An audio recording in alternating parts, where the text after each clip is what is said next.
So before we get into this, you might be asking to yourself, hey, what are you doing? It hasn't been a full year. Or, since when do you make these types of videos? Well, since now, ya goofus. But in all seriousness, guys, I have a lot of critical things to say about The Last of Us Part 2, and I'ma let it out. So if you don't know the story and don't want to hear me be an over-analytical biatch about it, then I suggest you close your browser now. This video is meant to be an open discussion between me and others who have played the game, so otherwise, we will begin in 3, 2, 1. The Last of Us Part 2 takes place 4 years after the events of the first game, and we're still dealing with the events that transpired. Ellie's still alive, Joel's still alive, not for long, and the Fireflies are bleeding out of their assholes. And now our duo have settled down in Jackson County, located in a remote state that doesn't exist. All is well until Joel gets his head chip-shotted into the floorboards by our brand new protagonist/antagonist Abby, which initiates Ellie's revenge story that this game mostly is,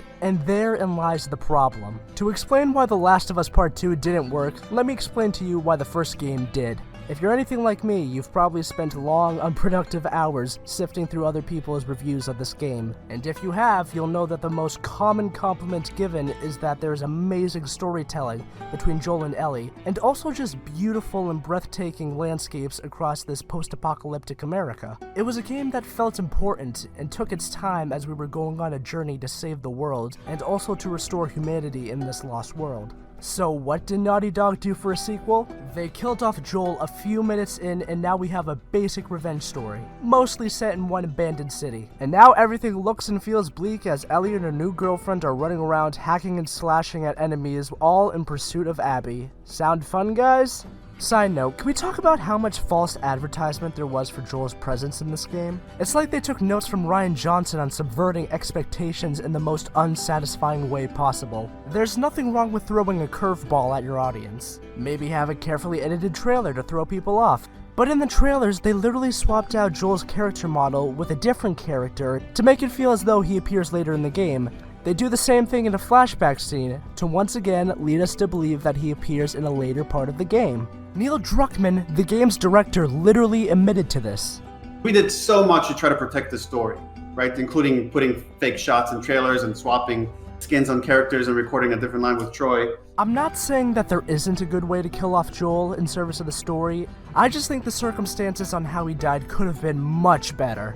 Many consider Joel's death and the precautions him and Tommy took to be completely out of character, which is why I want to redirect you to this video by Joe, the alternative gamer. He makes a really great video about how Joel's death was kind of out of character for him, and instead of regurgitating everything he said, I'd much rather you just listen to what he has to say. But hey, you gotta finish my video first, you little bitch.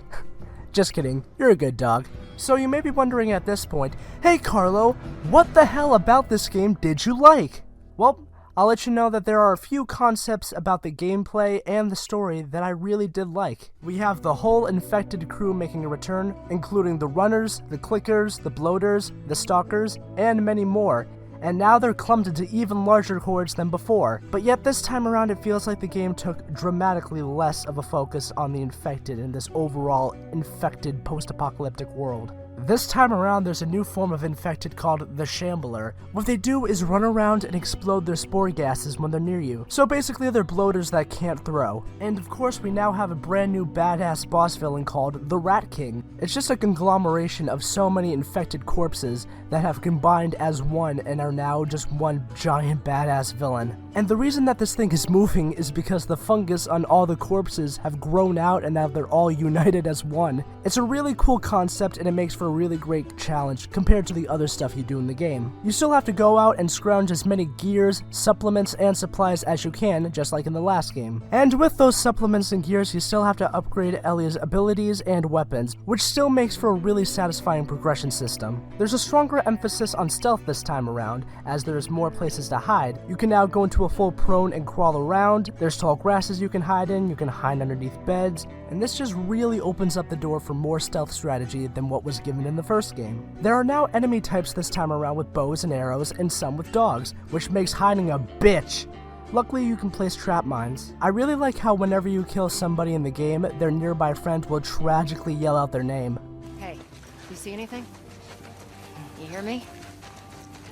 Alex? And then when you go over to play as Ellie, you get to talk and meet up with the people that you brutally killed as Ellie. It really adds weight to what you're doing here, instead of making them just soulless NPCs. I also like the concept of playing as Abby, just to get her perspective on everything, just to figure out that she's exactly like Ellie. A young girl with a respectable father figure amongst the community gets brutally murdered, leaving them hungry for revenge, while also traveling with a pregnant gal pal and lover. I really like these concepts of humanizing the other side, but I just wish it could have been for a much better journey. And I'm sorry, but who the hell wants to spend like 10 hours of gameplay redoing everything they've done, but while playing the antagonist? Yeah, I know I just brought up all that crap about humanizing the other side, but it's not worth replaying like 1/3 of the game for it, especially once things just get interesting. I really wasn't feeling that ending either. I appreciate seeing how conflicted Ellie was with exacting revenge, and how she ultimately decided to show mercy towards Abby. Out of all the people Ellie had slaughtered throughout the game and humanity she'd lost fighting for revenge, it really showed how she can understand Abby's actions, considering what Joel did to her dad. But when she goes back home, Dina, her girlfriend, left with their baby, and now she has nothing. No revenge, her family's gone, and she can't even play the guitar because she got her fingers bitten off. And then it just fades to black as she walks away, alone, like she was afraid to be. What?!